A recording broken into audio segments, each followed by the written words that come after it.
Hello दोस्तों, कैसे हैं आप लोग। उम्मीद करते हैं कि आप लोग अच्छे होंगे। दोस्तों, आप लोग वीडियो देखते हैं, वीडियो पसंद आए तो प्लीज़ आप लोग से रिक्वेस्ट कर रहे हैं मेरे चैनल को सब्सक्राइब करें, वीडियो को लाइक करें, शेयर करें, कमेंट में राधे राधे जय श्रीमन नारायण ज़रूर लिखें। तो चलिए अब सुनते हैं कहानी। भारत देश में एक राजा और रानी शासन करते थे। उनके 3 बेटे थे जो अब विवाह योग्य उम्र को पहुंच चुके थे। एक दिन राजा ने अपने बेटों को बुलाया और कहा, प्यारे बच्चों, अब समय आ गया है कि तुम अपना घर बसाओ, मगर मैं तुम्हारे लिए कोई दुल्हन नहीं खोज पाया। इसलिए अब तुम तीनों अपने अपने धनुष बाण उठाओ और जहां भी तुम्हारा तीर घिरेगा वहीं से तुम्हारी दुल्हन मिलेगी। तीनों युवराज ने राजा के आदेश का पालन किया। उन्होंने अपने धनुष से तीर छोड़े। सबसे बड़े बेटे का तीर एक किसान के बाग में गिरा और वहां से किसान की सुंदर बेटी तीर लेकर आई। दूसरे बेटे का तीर एक व्यापारी के बगीचे में जाकर गिरा और व्यापारी की बेटी तीर लेकर लौटी। लेकिन छोटे बेटे का तीर इतनी ऊंचाई पर चला गया कि वो नजर ही नहीं आया। बेचारा छोटा युवराज घंटों तीर को खोजता रहा, लेकिन उसे कुछ नहीं मिला। खोजते खोजते वो जंगल में पहुंच गया। वहां उसे एक तालाब दिखाई दिया। तालाब के बीचों बीच एक कमल के फूल पर एक बिल्ली बैठी थी। बिल्ली ने अपने मुंह में उसका तीर पकड़ा हुआ था। युवराज ने बिल्ली से तीर लौटाने की विनती की। इस पर बिल्ली बोली, मैं तुम्हारा तीर तभी वापस दूंगी जब तुम मुझे अपने दुल्हन के रूप में स्वीकार करोगे। ये सुनकर युवराज ने घृणा भरे स्वर में कहा, कैसे कोई युवराज एक बिल्ली से विवाह कर सकता है। परंतु वह अपने पिता की आज्ञा की अवहेलना नहीं कर सकता था। हारकर उसने बिल्ली को उठाया और महल की ओर चल पड़ा। महल पहुंचने पर उसने अपने पिता राजा को पूरी घटना विस्तार से सुनाई और बिल्ली को दिखाया।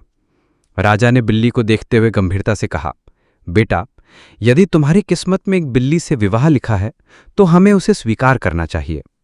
उसी दिन महल में तीनों भाइयों का विवाह संपन्न हुआ। बड़े दोनों युवराज ने सुंदर कन्याओं से शादी रचाई, जबकि सबसे छोटे बेटे ने बिल्ली से विवाह किया। समय बीतता गया और फिर एक दिन राजा ने अपने तीनों पुत्रों को दरबार में बुलाया और कहा, मेरे प्रिय बेटों, मैं देखना चाहता हूं कि तुम में से किसकी पत्नी मेरे लिए सबसे सुंदर कमीज तैयार कर सकती है।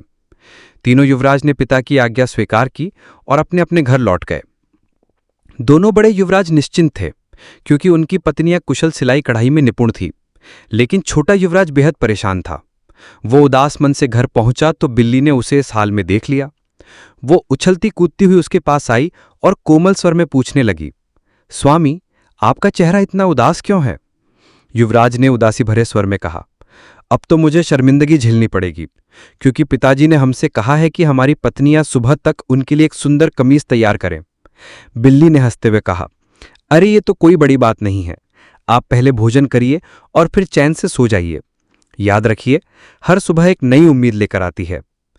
युवराज भोजन करके बिस्तर पर लेट गया और जल्द ही नींद की आगोश में चला गया। उसके सूते ही बिल्ली फुर्ती से दरवाजे से बाहर आई और चबूतरे पर जा बैठी। वहां उसने अपनी बिल्ली की खाल उतारी और देखते ही देखते वह एक अत्यंत सुंदर युवती में बदल गई। उसने जोर से ताली बजाई और आदेश दिया, मेरी सेविकाएं, मेरी बात ध्यान से सुनो। ऐसी कमीज तैयार करो जैसी मेरे राजघराने में तैयार की जाती है। रात भर में एक शानदार कमीज तैयार कर दी गई।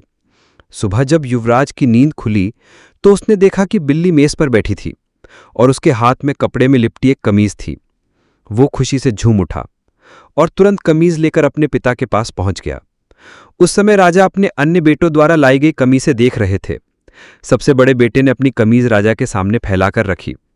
राजा ने उसे हाथ में लिया, कुछ पल देखा और फिर बोले, ये कमीज तो इतनी साधारण है कि कोई साधारण किसान भी शायद ही पहनना चाहे। इसके बाद दूसरे बेटे ने अपनी कमीज राजा के आगे रखी। राजा ने उस पर एक नजर डाली और कहा, यह तो इतनी खराब है कि कोई बर्तन गढ़ने वाला कुम्हार भी इसे पहनने से मना कर दे।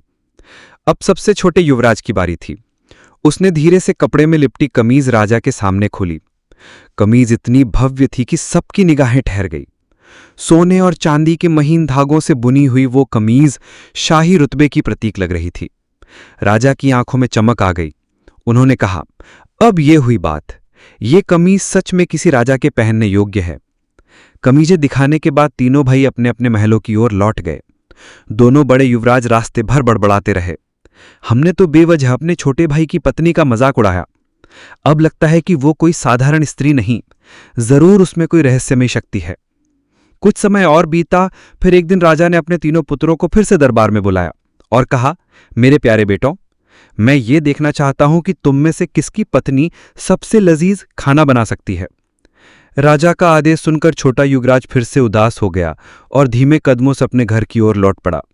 जब वो घर पहुंचा तो बिल्ली ने उसे चिंतित देखकर पूछा, प्रिय युवराज, आज आपके चेहरे पर इतनी उदासी क्यों है? युवराज ने गहरी सांस लेते हुए राजा का आदेश सुनाया। बिल्ली मुस्कुराई और बड़े आराम से बोली, बस इतनी सी बात, आप चिंता मत कीजिए। पहले भोजन करिए और फिर आराम से सो जाइए, सुबह तक सब ठीक हो जाएगा। उधर राजा के दोनों बड़े पुत्रों ने महल की रसोई से एक वृद्धा को बुलवाया ताकि वो उनके लिए उम्दा खाना बना सके। साथ ही वे ये भी जानना चाहते थे कि आखिर बिल्ली खाना किस तरह बनाती है। वे चुपचाप बिल्ली के घर के पास पहुंचे और खिड़की से झांक कर देखने लगे। बिल्ली को दोनों भाइयों की चाल समझ में आ गई थी। उसने दिखावे के लिए थोड़ा आटा लिया, उसे बेला और सीधा आग में डाल दिया, जैसे वो कुछ खास बनाने की कोशिश ही नहीं कर रही हो। छिपकर देख रहे दोनों युवराज ने यह सब देखा और फौरन अपने अपने घर लौट गए। उन्होंने यह दृश्य अपनी पत्नियों को बताया, जिन्होंने भी वैसा ही करने का नाटक किया। इधर जैसे ही वे चले गए, बिल्ली फिर से बाहर चबूतरे पर पहुंची। बिल्ली की खाल उतारी और देखते ही देखते एक सुंदर राजकुमारी में बदल गई। उसने ताली बजाई और बोली, मेरी सेविकाओं, ऐसा स्वादिष्ट भोजन तैयार करो जैसा मेरे पिता खाया करते थे। अगले सुबह जब युवराज की नींद खुली तो उसने देखा कि मेज पर सफेद कपड़े से ढकी एक थाली रखी थी। उसने थाली का कपड़ा हटाया तो उसमें कई तरह के लजीज व्यंजन सजे हुए थे। ये देखकर वह फूला नहीं समाया और तुरंत उस थाली को लेकर अपने पिता के पास पहुंच गया। उधर राजा अपने बड़े बेटों द्वारा लाए गए खाने का निरीक्षण कर रहे थे। सबसे पहले उन्होंने सबसे बड़े बेटे की थाली खोली। उसमें रखी रोटी इतनी जली हुई थी कि उसकी महक से ही राजा नाराज हो गया। उन्होंने गुस्से में कहा, यह तो किसी के खाने लायक नहीं, इसे कुत्तों के आगे डाल दो। इसके बाद दूसरे बेटे की थाली खोली गई। उसमें भी वही हाल था, जली हुई रोटी। राजा का चेहरा और भी कठोर हो गया और उसने वही आदेश दोहराया। अब बारी आई छोटे बेटे की। जैसे ही उसने अपनी थाली राजा के सामने रखी और ढक्कन हटाया, राजा हैरान रह गया। थाली में रखे पकवानों की खुशबू से दरबार महक उठा। राजा ने छक्कर कहा, वाह, ये तो राजभोज से भी उम्दा है। राजा इस स्वादिष्ट भोजन से इतना प्रसन्न हुआ कि उसी शाम एक भव्य भोज का आयोजन करने का निर्णय लिया। साथ ही उसने अपने तीनों पुत्रों से कहा कि वे इस दावत में अपनी अपनी पत्नियों को भी साथ लाएं। अब मैं यह देखना चाहता हूं कि मेरी तीनों बहुओं में सबसे अच्छी नृत्यांगना कौन है। एक बार फिर छोटा युवराज बहुत निराश होकर महल से बाहर निकल गया। उसके मन में चिंता का सागर उमड़ रहा था। अब तो बात बिगड़ गई। उस बेचारी बिल्ली से नाच कैसे होगा? जब वो अपने घर पहुंचा तो उसकी बिल्ली पत्नी ने उसे उदास देखकर पूछा, क्या हुआ युवराज, तुम्हारा चेहरा इतना मुरझाया हुआ क्यों है? युवराज ने सारा हाल सुनाया और राजा का आदेश भी बता दिया। बिल्ली मुस्कुराई और बोली, ओह, सिर्फ इतनी सी बात? तुम परेशान मत हो। तुम बस इतना करना कि दावत में अकेले चले जाना। मैं तुम्हारे बाद वहां पहुंच जाऊंगी। जब तुम्हें गरजने की आवाज सुनाई दे तब मेहमानों से कहना कि तुम्हारी पत्नी अपनी सवारी में आ रही है। युवराज ने वैसा ही किया। वह महल की दावत में अकेले पहुंचा, जबकि उसके दोनों भाई अपनी पत्नियों संग वहां पहले से ही मौजूद थे। उनकी पत्नियां सजे धजे गहनों और रेशमी कपड़ों में खूब चमक रही थीं। राजा, रानी और बाकी अतिथि सभी भोज के लिए एकत्र हुए ही थे कि अचानक बाहर तेज गड़गड़ाहट हुई और महल की दीवारें थरथरा उठी। सब लोग भयभीत हो गए। तब छोटे युवराज ने सभी को संयमित किया और मुस्कुराते हुए कहा, चिंता मत करो, मेरी पत्नी है, वो अपने रथ में आ रही है। अब सारे लोग उत्सुकता से दरवाजे की ओर देखने लगे। सभी मेहमानों की निगाहें दरवाजे पर टिक गई थीं। वे बेसब्री से छोटे युवराज की पत्नी की एक झलक पाने को उत्सुक थे। तभी महल के मुख्य द्वार से एक बेहद आकर्षक राजकुमारी भीतर आई, जिसने आसमानी रंग का शानदार गाउन पहन रखा था। उस पर जड़े चांदी जैसे चमकते सितारे उसकी सुंदरता में चार चांद लगा रहे थे। उसे देखते ही हर कोई मंत्रमुग्ध हो गया और चारों ओर उसकी सुंदरता की चर्चा होने लगी। छोटा युवराज गर्व से मुस्कुराता हुआ अपनी पत्नी के साथ भोज में शामिल हो गया। उधर युवराज के बड़े भाइयों की पत्नियों को उसके सौंदर्य देखकर जलन होने लगी। भोजन संपन्न होने के बाद राजा ने सभी को नृत्य करने का आदेश दिया। तभी युवराज की बिल्ली पत्नी ने नृत्य आरंभ किया। वह धीरे धीरे घूमती हुई इस तरह थिरकने लगी कि हर किसी की निगाहें उसी पर टिक गईं। सब लोग पीछे हटकर उसके नृत्य को सम्मान और प्रशंसा के साथ देखने लगे। उसके बाद बड़े भाइयों की पत्नियों ने भी नाचने की कोशिश की, लेकिन जैसे ही उन्होंने अपने हाथ हिलाए, उनके गहने खुलकर उड़ते हुए सीधे राजा से जा टकराए। राजा अपने ऊपर आ गिरे गहनों से बेहद नाराज हो गया और गुस्से में नृत्य समारोह बीच में छोड़कर वहां से चला गया। इधर छोटा युवराज अपनी पत्नी की अनुपम सुंदरता से अभिभूत था, लेकिन उसके मन में एक डर भी चुपचाप घर कर गया। कहीं ऐसा न हो कि वो फिर से बिल्ली के रूप में लौट आए। इसी चिंता में वो महल से चुपचाप निकला और सीधा अपने घर पहुंचा। वहां जाकर उसने बिल्ली की पुरानी खाल को उठाया और बिना कुछ सोचे समझे उसे आग में झोंक दिया। थोड़ी देर बाद जब उसकी पत्नी घर आई तो खाल को गायब पाकर वह गहरी पीड़ा से भर उठी। आंसुओं से भरी आंखों से उसने कहा, तुमने क्या कर दिया युवराज? बस 3 दिन और इंतजार कर लेते तो हम हमेशा के लिए साथ रह सकते थे। अब हमारे रास्ते अलग हो गए हैं। वो ये कहते कहते एक भूरे रंग की कोयल में बदल गई और खिड़की से बाहर उड़ गई। युवराज तुरंत उसके पीछे दौड़ा, लेकिन कुछ दूर जाकर वो कोयल अचानक हवा में विलीन हो गई। इसके बाद वह अपनी पत्नी को ढूंढने के लिए जंगलों, घाटियों और पहाड़ों में भटकता रहा, पर उसका कहीं अता पता नहीं मिला। इस खोज में 2 साल बीत गए। अब वो थककर चूर हो चुका था। उसके वस्त्र फट चुके थे, चेहरा धूल धूसरित हो गया था और दाढ़ी भी बढ़कर झाड़ी जैसी हो चुकी थी। वो पूरी तरह से टूट चुका था। तभी उसकी नजर एक अजीब सी झोपड़ी पर पड़ी। ये झोपड़ी मुर्गी की टांगों पर खड़ी थी और लगातार घूम रही थी, मनु किसी रहस्य को छिपा रही हो। ये दृश्य देखकर युवराज बोला, हे झोपड़ी, जरा कृपा करके अपना पिछला हिस्सा पेड़ों की ओर कर लो और मुख मेरी ओर घुमा लो। युवराज, युवराज, युवराज। युवराज के इतना कहते ही झोपड़ी थम गई और तुरंत ही एक दरवाजा खुला, मानो उसी का इंतजार कर रही हो। युवराज निसंकोच उस झोपड़ी के भीतर चला गया। जैसे ही उसने भीतर कदम रखा, उसे एक वृद्धा दिखाई दी, जिसकी आंखों में अनुभव और रहस्य दोनों की चमक थी। वो बूढ़ी स्त्री बोली, बेटा तुम कौन हो और इस घने जंगल में किसे ढूंढते फिर रहे?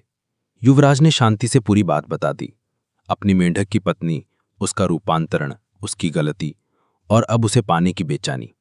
वृद्धा ने गंभीर स्वर में कहा, ओह युवराज, तुमने जो किया वो दुर्भाग्यपूर्ण था। वो राजकुमारी तो बस कुछ ही समय में अपने शाप से मुक्त होने वाली थी और तुमने उसकी खाल जला दी। युवराज ने चौंकते हुए पूछा, कृपया बताइए दादी मां, आखिर किसने उसे शाप दिया और क्यों? उसके पीछे की सच्चाई क्या है? बूढ़ी महिला ने नरम स्वर में कहा, बेटा अभी तुम काफी थके हो, पहले पेट भर खाना खा लो और थोड़ा विश्राम कर लो, फिर मैं तुम्हें सब कुछ विस्तार से बताऊंगी। युवराज ने उसकी बात मान ली। बूढ़ी औरत ने बड़े प्यार से गर्म और स्वादिष्ट भोजन तैयार किया, जिसे युवराज ने तृप्त होकर खाया। फिर वो कुछ समय के लिए सो गया।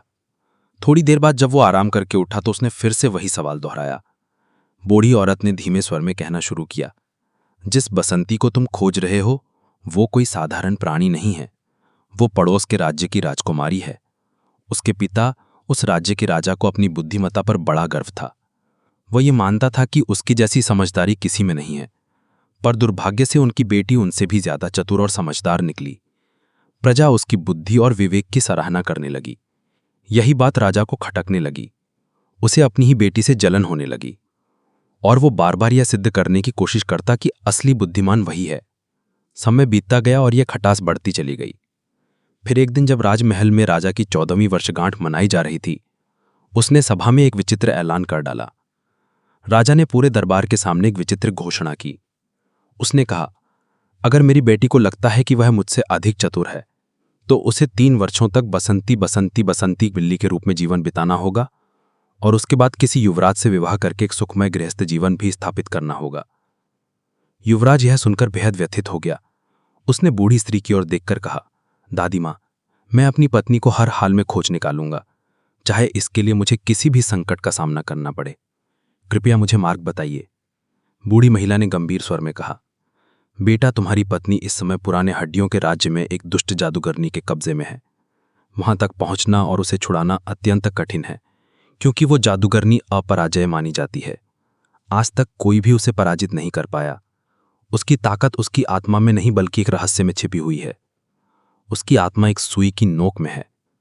वो सुई एक अंडे के अंदर है।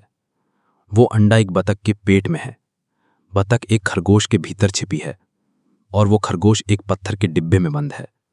वो डिब्बा एक बहुत ऊंचे ओक के वृक्ष की सबसे ऊपरी शाखा पर रखा गया है और चुड़ैल उस स्थान की दिन रात निगरानी करती है, जैसे उसकी जान उसी में बसी हो। ये बताते हुए वृद्धा ने एक चमकता हुआ धागों का गोला निकाला और युवराज को सौंपते हुए बोली। युवराज ने धागों का गोला जमीन पर फेंका और वह जैसे जैसे आगे लुढ़कता गया, वह भी उसके पीछे पीछे घने जंगल की ओर बढ़ता चला गया। कुछ ही देर में वह जंगल के गहरे हिस्से में पहुंचा, जहां एक विशाल कत्थई रंग का भालू रास्ते के बीचों बीच बैठा था। वह बहुत कमजोर और भूखा लग रहा था। युवराज ने तुरंत अपने धनुष से तीर निकालकर निशाना साधा। तभी भालू ने इंसानों जैसी आवाज में विनती की, मुझे मत मारो युवराज, एक दिन तुम्हें मेरी सहायता की जरूरत पड़ सकती है। युवराज का मन पसीज गया। उसने धनुष नीचे रख दिया और भालू को बिना कोई नुकसान पहुंचाए आगे बढ़ गया। कुछ दूरी पर चलते ही उसके सिर के ऊपर एक सफेद नर बतख उड़ता दिखाई दिया। युवराज ने जैसे ही तीर चलाने के लिए कमान चढ़ाई, उसे एक क्षण बतख बोली, हे युवराज, कृपया मुझे जीवन दान दो, समय आने पर मैं तुम्हारे काम आऊंगी। ये सुनकर युवराज ने उस पर भी तीर नहीं चलाया और चुपचाप आगे बढ़ गया। थोड़ी ही देर में एक खरगोश झाड़ियों से निकलकर उसके रास्ते को पार करने लगा। युवराज ने झट से धनुष उठाया, लेकिन तभी खरगोश भी बोला, मुझे मत मारो युवराज, एक दिन मैं भी तुम्हारे लिए कुछ कर सकता हूं। युवराज ने फिर से अपने हाथ रोक लिए और उस नन्हे प्राणी को भी जाने दिया। युवराज लगातार चलते चलते एक सुंदर सी झील के किनारे जा पहुंचा। वहां उसकी नजर एक मछली पर पड़ी, जो किनारे पर पड़ी पड़ी छटपटा रही थी, जैसे पानी की एक एक बूंद के लिए तड़प रही हो। वह तुरंत उसके पास गया। तभी मछली ने इंसानी स्वर में कहा, हे युवराज, मुझ पर कृपा करो, मुझे दोबारा पानी में डाल दो, क्योंकि आने वाले समय में शायद मैं तुम्हारे किसी काम आ सकूं। युवराज ने बिना देर किए उसे झील में छोड़ दिया और फिर अपने धागों के जादुई गोले के पीछे पीछे आगे बढ़ गया। शाम होते होते वो एक विशाल ओक के पेड़ के पास पहुंचा। ये पेड़ बहुत ऊंचा और घना था और उसकी सबसे ऊंची शाखा पर एक पत्थर का संदूक रखा हुआ था। वह उसे देखकर सोच में पड़ गया कि इस भारी भरकम बक्से को वो नीचे कैसे लाएगा। तभी अचानक वहीं पर वो कत्थई रंग का भालू प्रकट हुआ, जिससे युवराज पहले जंगल में मिला था। भालू ने अपनी ताकतवर भुजाओं से पेड़ को पकड़कर पूरी जड़ से उखाड़ फेंका। पेड़ के साथ ही वह पत्थर का बक्सा भी नीचे आ गिरा और टूटकर बिखर गया। बक्से के अंदर से एक खरगोश बिजली की गति से बाहर निकला और भागने लगा। तभी कहीं से दूसरा खरगोश आ गया, वही जिसे युवराज ने पहले जंगल में जीवित छोड़ा था। उसने उस पहले खरगोश का पीछा किया और जैसे ही दूसरे खरगोश ने पहले को पकड़ा और फाड़ा, उसके भीतर से एक सफेद बतख उड़ती हुई आसमान में निकल गई। उसी पल वह सफेद नर बतख आ गया, जिसे युवराज ने पहले जीवन दान दिया था। उसने बिजली सी तेजी से उड़ती बतख को जोर से मारा, जिससे उसके भीतर छिपा अंडा बाहर निकलकर झील में गिर गया। युवराज निराश होकर सोचने लगा कि अब वह अंडा झील से कैसे निकालेगा। तभी उसे अपनी आंखों पर यकीन नहीं हुआ। वही मछली जिसे उसने बचाया था, अंडा अपने मुंह में दबाए किनारे की ओर तैरती आ रही थी। युवराज ने वह अंडा उठाया और ध्यान से फोड़ा। भीतर एक बारीक सुई छिपी थी। उसने सुई को मोड़ना शुरू किया। जितनी वह सुई मुड़ती, उतनी ही तेजी से वह भयानक चुड़ैल दर्द से कराने लगी। उसकी सारी जादुई शक्तियां क्षीण होती गई। जैसे ही सुई टूटी, चुड़ैल का अंत हो गया और उसका काला जादू हमेशा के लिए खत्म हो गया। युवराज अभी सोच ही रहा था कि अब राजकुमारी को कैसे ढूंढे, तभी वह सामने प्रकट हो गई। मुस्कुराते हुए उसने कहा, युवराज, तुम समय पर आ गए। एक पल और होता तो सब खत्म हो जाता। दोनों की आंखें मिली और मानो सारा दुख बह गया। वे एक दूजे का हाथ थामे अपने राज्य लौटे और वहां जीवन भर प्रेम, शांति और आनंद से साथ रहने लगे। अगर आपको ये वीडियो पसंद आई हो तो वीडियो को लाइक और शेयर करें, कमेंट करें, चैनल को सब्सक्राइब करें।